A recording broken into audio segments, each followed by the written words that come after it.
অঙ্কে বলা আছে 1500 মিটার দৌড় প্রতিযোগিতায় এ বিকে পরাস্ত করে 50 মিটার ব্যবধানে ও সিকে 79 মিটার ব্যবধানে।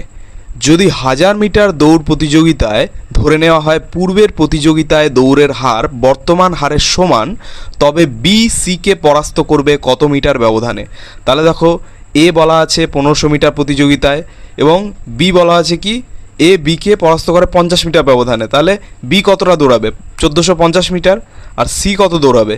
সি এ বলা আছে যে সিকে এ পরাস্ত করবে কত? 79 মিটার ব্যবধানে। তাহলে সি ইকুয়ালস টু 1500 মাইনাস 79। তাহলে সি দৌড়াতে পারবে 1421 মিটার। এবারে বলা হয়েছে, এটা তো গেল 1500 মিটার রেসের কথা। এবার বলা হয়েছে 1000 মিটার দৌড়ে বি যাবে কত না 1000 মিটার। বি 1000 মিটার যাবে, কারণ মানে সব থেকে বেশি যাবে।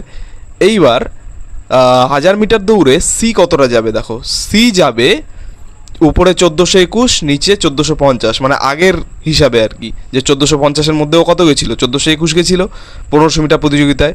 সেই হিসাবে তাহলে 1000 মিটার প্রতিযোগিতায় কত যাবে? তো ইন্টু 1000, কাটাকাটি করলে 980 মিটার বেরিয়ে গেল। এবার বি সিকে হারাবে কত মিটার ব্যবধানে? বি সিকে হারাবে, দেখো, বি এর যতটা দৌড়তে পারে 1000 মিটার মাইনাস সি যতটা দৌড়েছে 980 মিটার, দুটোকে মাইনাস করলে আমাদের বেড়ে যাচ্ছে 20 মিটার। তো 20 মিটার ইজ দ্য রাইট অ্যান্সার।